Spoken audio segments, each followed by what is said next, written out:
So beginning the shaping process of the neck, we're going to have to take down the neck from its blocky rectangular form into something a bit more ergonomic that our hands are happy to hold. So that's why we're back here with the Shinto saw rasp, because it takes off a heck of a lot of material very quickly, and as you can see, it's absolutely decimating the sharp corners of that wood. And as I'm working it rounding off the edges, so a lot of material to remove to get to what's going to be a sort of modern C shape on this neck.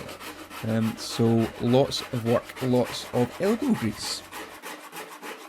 So just working it round into that curve, using the rough side of the saw rasp to take off the material, and checking as we go. Again, check, check, check. When it comes to the areas around about the headstock and at the heel of the neck, I like to go in with this half round rasp, this rough rasp to take off a lot of material. Again, need to get this rough shaped in as much as possible before we can go in and refine it. So this is just to take out a lot of the material. And the saw rasp again is quite useful once we've started to make that curve and started to make that gradient, to come in and smooth it to the same level as the rest of the neck. As you can see, there's a little bit of a lip where the material steps up, and the saw rasp will do a great job at transmitting that into a smooth gradient and a smooth shape.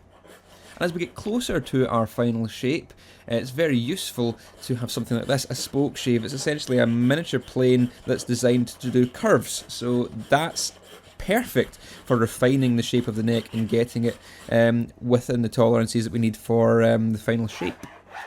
And fine tooth files are also good for refining the shape, so we've roughed in the rough shape with the rough file, and it's all very rough, surprisingly.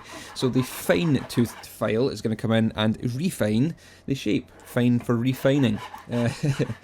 So yeah, we're going to make sure the shape is to our specifications using the better tools, and it'll take out some of the toothing marks as well. And of course, sandpaper, lots of different grits of sandpaper once we get down to the standard of getting it to sort of where we want it. And of course, you've got to do the other side as well. So this is starting the whole process again.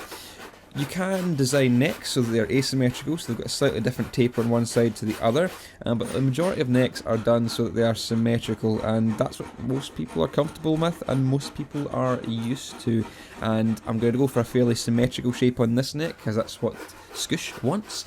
And we can see, just going in with the rough files again and the saw rasp and just defining that shape. And it's much easier on the second side just for to get the first side to sort of copy and mirror.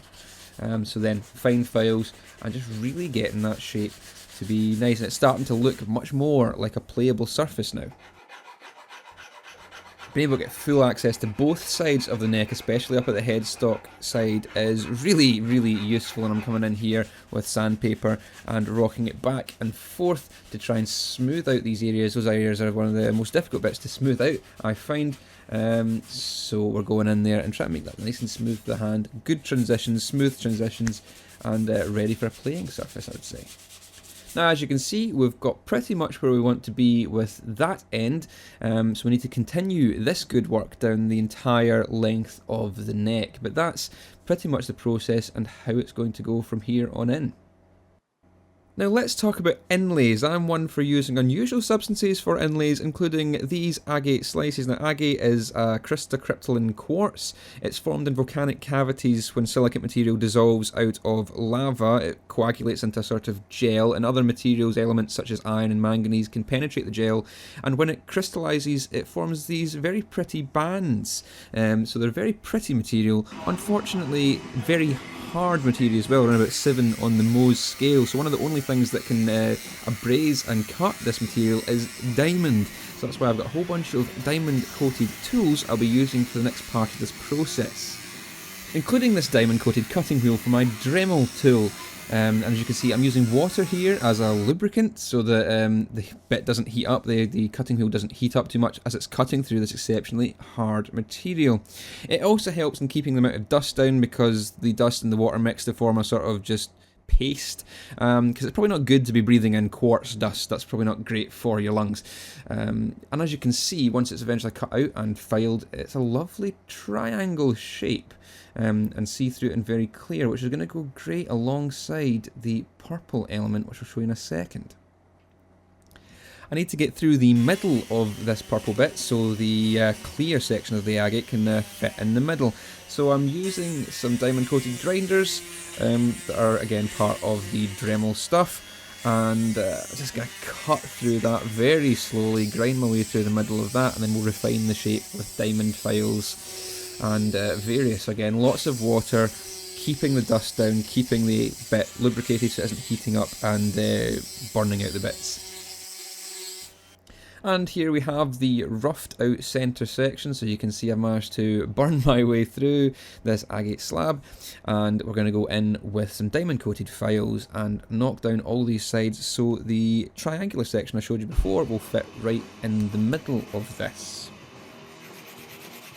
Now, some of the more intellectual amongst you will be saying, a clear triangular piece of agate, almost prism-like if you will, being put and set inside a very dark purple universe, wouldn't that be something along the lines of a Dark Side of the Moon inspired inlay? And if you are thinking that, then you are 100% correct.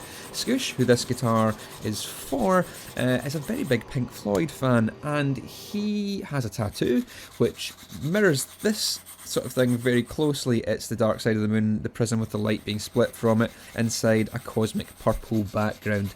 So this inlay is going to somewhat replicate that tattoo, very custom if you're into that sort of thing. And this is the piece all put together. It's very messy at the moment because it's just all super glued together, but that's okay, it's going to get smoothed out. So you can see a mother of pearl light in and the rainbow light out being a piece of abalone.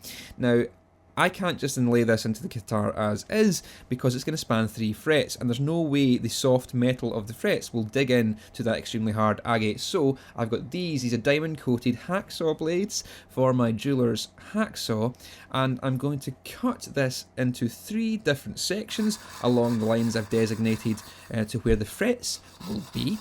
And that way I can leave a small piece of wood on either side of the inlay for the frets to dig into, but not so much that you're going to see wood on either side of the fret. So it's going to look like one continuous inlay with the frets separating it, but I need the wood in between to grip the soft metal frets and to keep them in the guitar. As we're coming to the end of the cut here, we can see an interesting piece of physics. This is sort of capillary action. The water's been kept in that slot due to surface tension, which is pretty cool. Anyway, we just need to cut this off, tidy it up, true it up, and then do the next section.